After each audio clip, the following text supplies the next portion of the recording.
Simpang Amsterdam. Panas, pedas, cerdas. Salam jumpa saudara dalam acara Simpang Amsterdam, sebuah acara diskusi yang disiarkan oleh Radio Nederland Wereldomroep RNW atau Radio Nederland Siaran Indonesia Ranesi yang dipancarkan langsung dari Hilversum. Kali ini topik kita adalah mengenai bolehkah seorang wartawan itu menyamar untuk mendapatkan informasi. Dan saya mempunyai dua tamu. Tapi ini tamunya satu memang ada di Hilversum Belanda, yaitu saudara Manunggal Wardaya. Dia ini mahasiswa S3 di bidang hukum di Radboud Universiteit kalau bahasa Belandanya, atau University of Radboud atau Radboud University di Nijmegen, itu di Belanda Timur. Jadi dia juga adalah dosen yang banyak tahu tentang masalah pers. Nah, tamu yang kedua bukan tamu beneran maksudnya yang ada di Hilversum, tapi tamu di udara, tamu lewat udara, yaitu Galuh Pangestu yang sekarang kami hubungi langsung ke Bradford University di UK atau Inggris Raya. Kepada keduanya saya sampaikan selamat datang. Ya, terima kasih Pak Bari. Terima kasih. Halo semuanya. Halo. Kita pertanyaan secara umum dulu, secara prinsip ya. Ini agak hitam putih jawaban yang saya harap ya. Ya betul ya. Tapi nanti ada nuansanya ya. Bung Manunggal Wardaya, Anda apakah setuju dengan seorang wartawan menyamar untuk mencari informasi? Pada dasarnya sebetulnya kalau kita melihat di dalam kode etik jurnalistiknya, itu di sana diamanatkan atau diisyaratkan bahwa wartawan itu dia menggunakan cara-cara yang etis dalam mencari berita. Nah, di situ kalau kita melihat di dalam kode etik jurnalistik wartawan Indonesia, dikatakan di sana antara lain bahwa harus menunjukkan identitas. Jadi kalau begitu Anda tidak setujulah kalau menyamar begitulah. Tidak begitu. Kalau bicara hitam putihnya ya. Karena di dalam kode etik itu juga disebutkan dalam keadaan tertentu dapat dibenarkan cara-cara tertentu untuk jadi ada semacam pengecualian. Ada perkecualian juga. Ya. Tapi kalau bicara sebelum kita bicara soal keperkecualian dulu, saya juga ingin satu kalimat atau dua kalimat pendapatnya Galuh, Pak Galuh Pangestu. Anda setuju itu? Tentunya saya setuju, tapi itu tadi kembali ke masalah etis. Saya setuju jika itu ethical, terus kedua untuk public interest, bukan untuk media interest. Cuma mungkin masalahnya memang di sini ada ambigu ya antara public interest dengan media interest. Siapa yang men-shape interest itu gitu? Iya. Ya. Jadi banyak cuman-cumannya ya, banyak tapinya begitu. Oke, nanti kita akan berbicara tentang ini akan lebih panjang lebar. Tapi seperti biasa dalam acara Simpang Amsterdam, sebelumnya kita dengarkan kolom Yanti Mualim tentang hak kita. Setiap orang berhak melindungi haknya, bukan? Pasti Anda setuju. Orang akan memperjuangkan atau melindungi haknya bila dia sadar haknya dilanggar. Tampaknya dewasa ini banyak hal membuat orang jadi bingung. Misalnya ketika terbongkar skandal pelecehan seksual di sebuah penitipan anak di Amsterdam. Media massa di Belanda ketika itu mempublikasikan foto si pelakunya, Robert M. Foto dari depan, dari samping, sehingga sangat mudah mengenalinya. Kemudian terjadi perdebatan juga di antara para wartawan. Tidak benar media mempublikasikan foto serupa itu. Dengan demikian dia sudah diadili melalui media sebelum hakim mengadilinya. Tapi kalau dia itu bekerja di tempat penitipan anak saya, maka saya tidak keberatan fotonya terpampang di mana-mana. Perdebatan mengenai foto Robert M. ini mengingatkan saya, seorang pelaku kejahatan masih punya hak. Haknya dilindungi. Tapi bagaimana dengan hak korban? Nah, berdasarkan pemikiran ini, di Belanda dalam proses peradilan, korban diberi hak bicara. Sampai sebelum ini, dalam proses peradilan, seorang pemerkosa misalnya, yang bicara di sana hanya si pelaku. Korbannya tidak boleh atau tidak dapat kesempatan menyampaikan betapa besar dampak kejadian itu dalam hidupnya. Pernah saya baca seorang ayah menulis dia berterima kasih dengan adanya hak bicara di pengadilan untuk korban. Putrinya korban pembunuhan. Ketika berlangsung proses peradilan terhadap si pembunuh, si ayah menggunakan hak bicaranya. Ia menyampaikan betapa ia khawatir tidak bisa tidur berminggu-minggu ketika putrinya itu hilang. Betapa dia terpukul ketika polisi mendatangi rumahnya menyampaikan berita jenazah anaknya ditemukan. Yang diutarakannya itu bukan bagian dari serangan atau pembelaan seperti yang dilakukan oleh pengacara, tapi si ayah puas pembunuh anaknya telah mendengar betapa besar penderitaan yang dirasakan akibat perbuatan si pembunuh itu. Sidang peradilan terhadap Robert M. yang bekerja di tempat penitipan anak di Amsterdam dan diduga melakukan pelecehan seksual terhadap puluhan balita yang dititipkan di sana tidak boleh difilm. Hal ini juga terjadi di Norwegia dalam proses peradilan Anders Breivik. Baru sekarang kamera boleh membuat film Anders Breivik yang diadili atas tuduhan membunuh 77 orang di Pulau Utøya. Dari film tanpa suara, karena suara tidak boleh direkam, tampak begitu dia masuk ruang sidang dengan wajah menantang.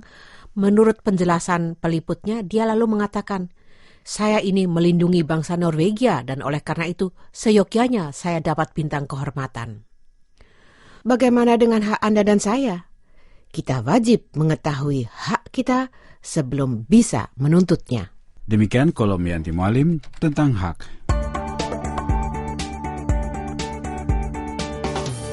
Baiklah saudara, demikianlah kolom. Sekarang tiba saatnya kita untuk berdiskusi. Boleh saja marah-marah tapi dari jauh. Tapi yang penting kita kontennya, isinya begitu ya. Jadi kembali kepada masalah menyamar. Wartawan menyamar karena mencari informasi. Itu biasanya kan ada alasannya ya. Mungkin karena mendapat informasi itu tidak gampang. Gitu. Sebagai suatu contoh yang memang di Eropa sini banyak contohnya, mungkin Galuh juga tahu. Yang seperti Jerman dulu ada namanya wartawan yang namanya Guntur Wallraff.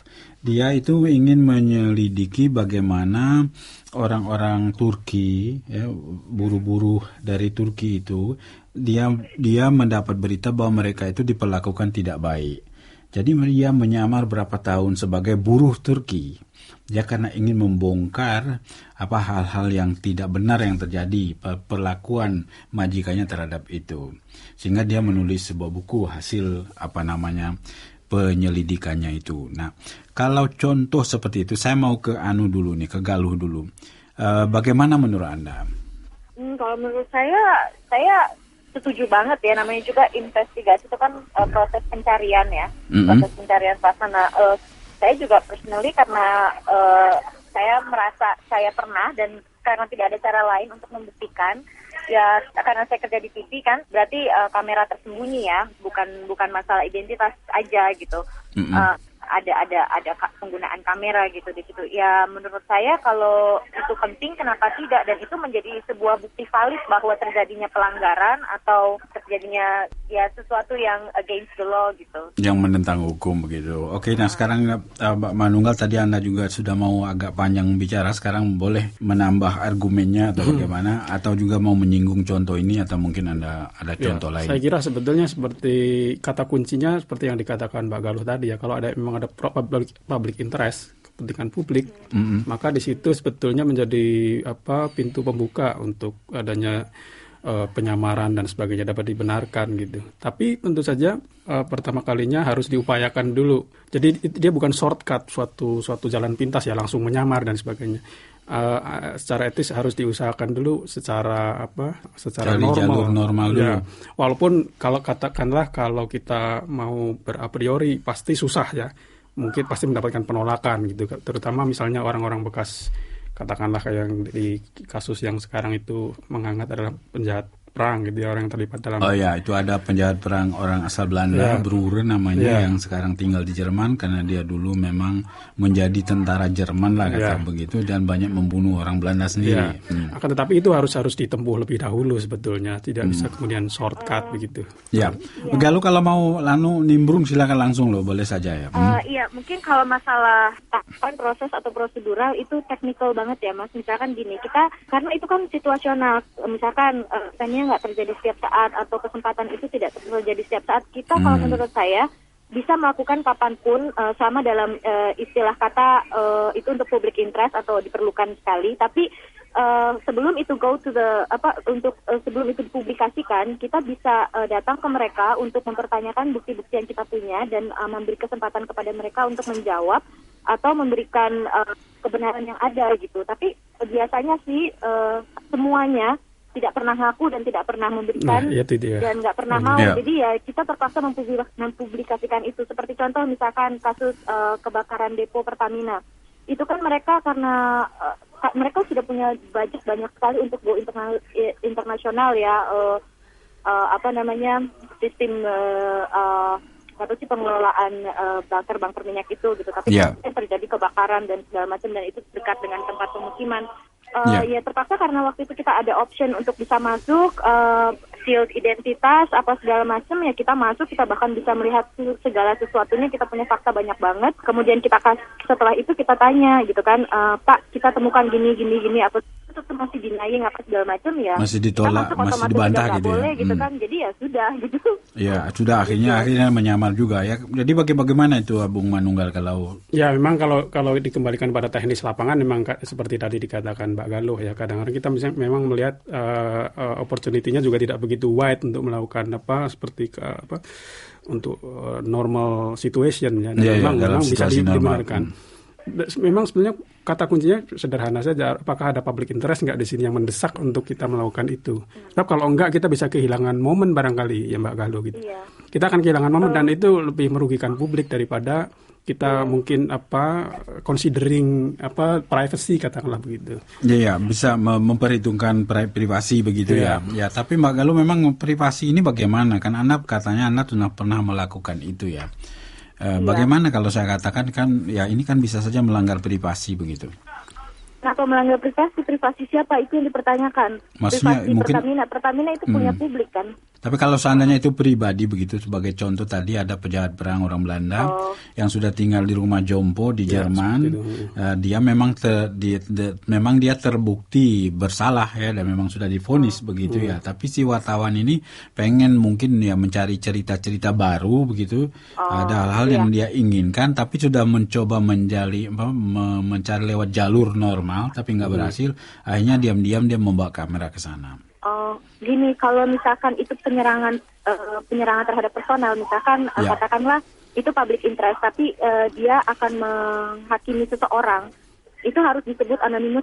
Kita memegang fakta kalau menurut saya, karena istilahnya kita itu, kalau saya pribadi tidak terlalu kita bukan polisi, jadi kita tidak menjudge personal, kita tidak menghakimi sebelum ada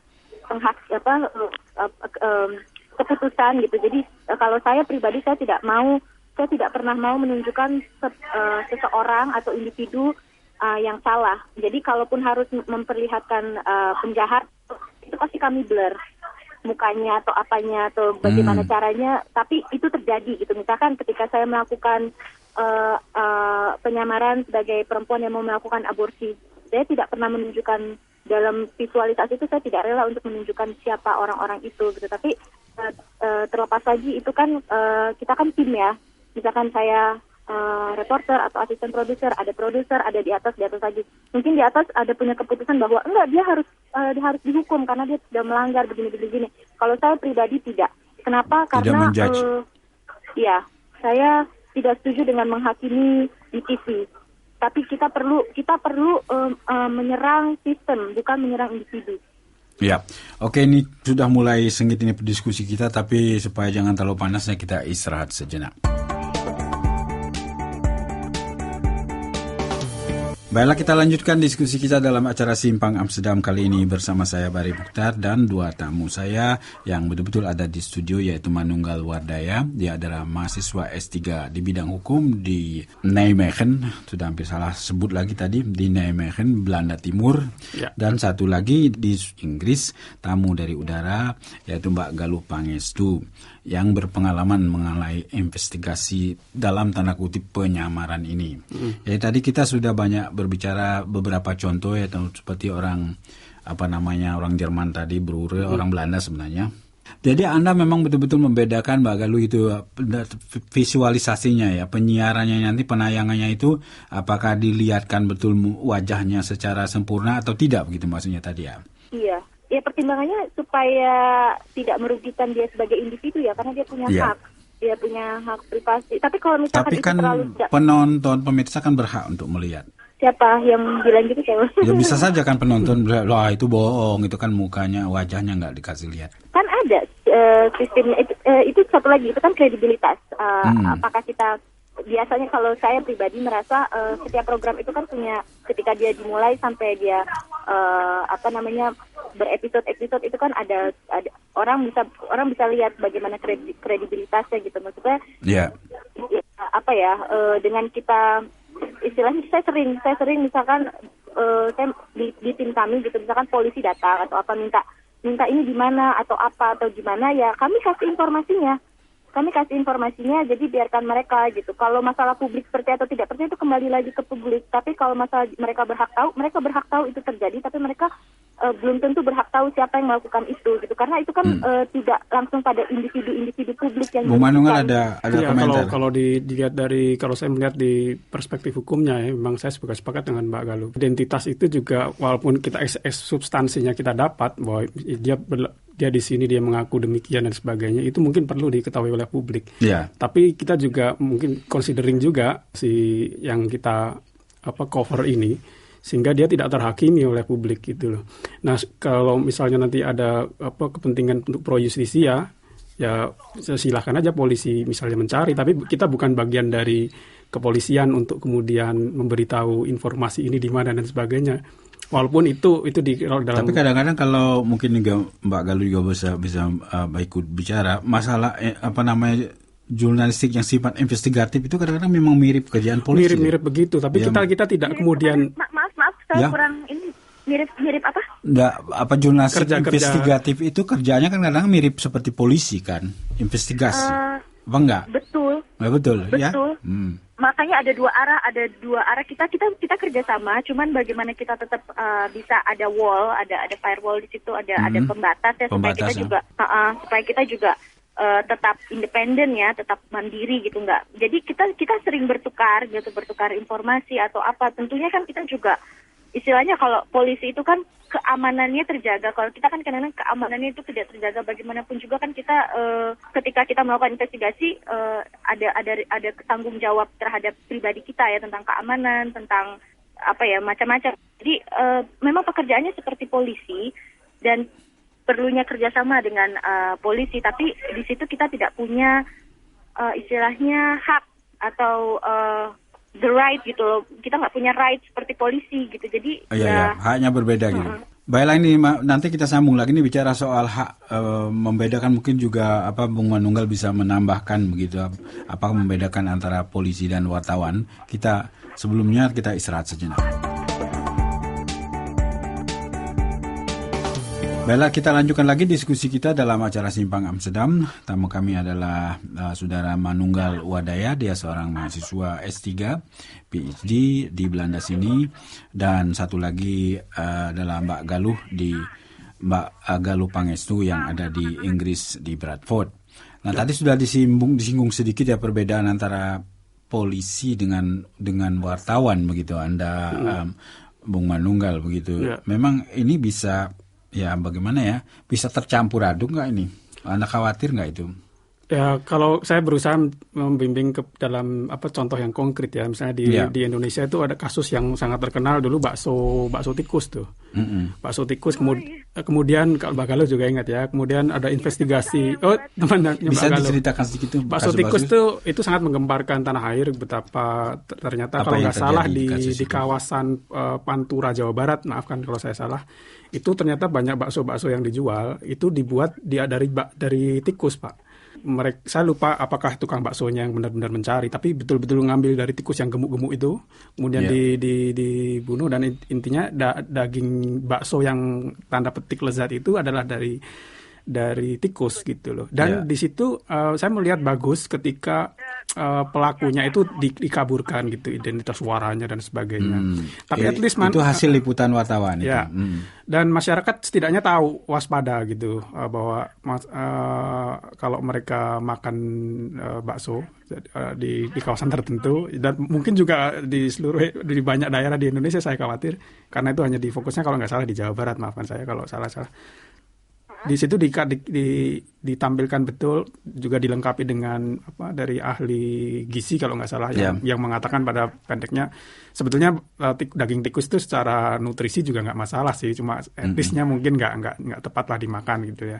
Mungkin dari agama juga lain karena dia bertaring misalnya kalau dalam sudut pandang Muslim. Tapi dia tidak kemudian membuat si pembuat pedagang baksonya itu menjadi orang yang akan dihakimi oleh masyarakat ya. Dia Tapi waktu itu polisi juga mengadakan investigasi juga ini maksudnya.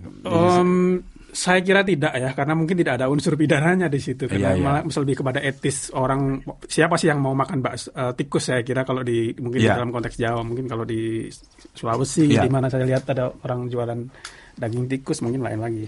Ya Pak, tapi pertanyaan saya begini, tadi sudah disebut ya public interest ya.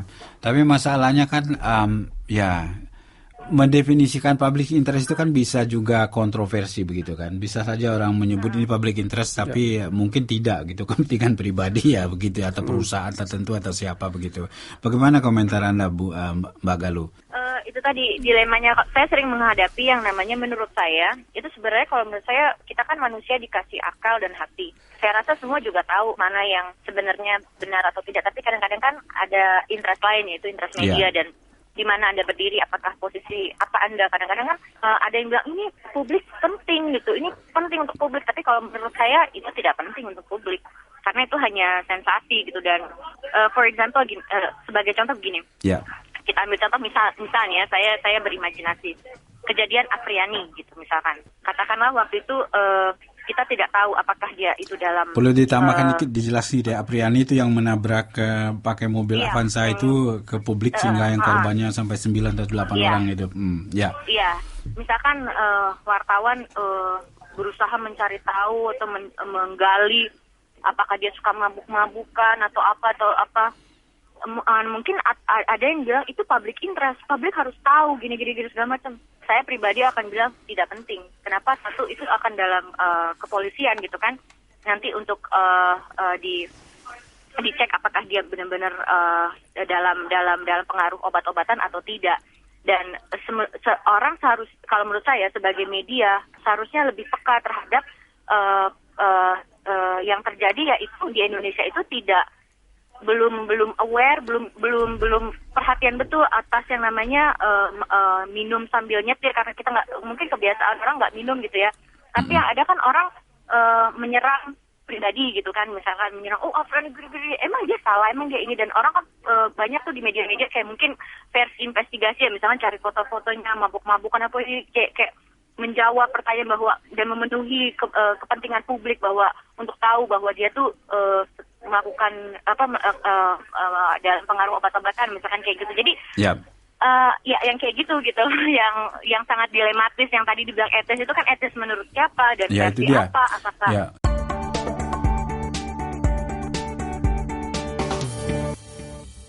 Sementara ya mungkin saya ke Bung Manunggal. Sementara tadi kan ada syarat-syaratnya yang membolehkan menyamarkan tadi. Ya antara lain kan disebut ya kalau kepentingan tadi public interest, terus apalagi nih kira-kira gitu, seandainya boleh gitu. Kalau menurut Anda kan cenderung sebenarnya ya jangan dulu lah gitu kan. Ya kalau dia berkaitan dengan apa yang disebut kalau logika pikir orang umum adalah kepentingan taxpayers ya, kepentingan pembayar pajak gitu. Kalau kita kayak di Afriani tadi dikatakan sekarang yang aktual ya barangkali kalau pendengar Indonesia. Saya juga sepakat itu. Dan kalau di Indonesia itu yang suka sering salah kaprah juga adalah kalau dikaitkan dengan infotainment ya, yang entah terlepas dari pro kontra apakah itu kegiatan jurnalistik atau bukan.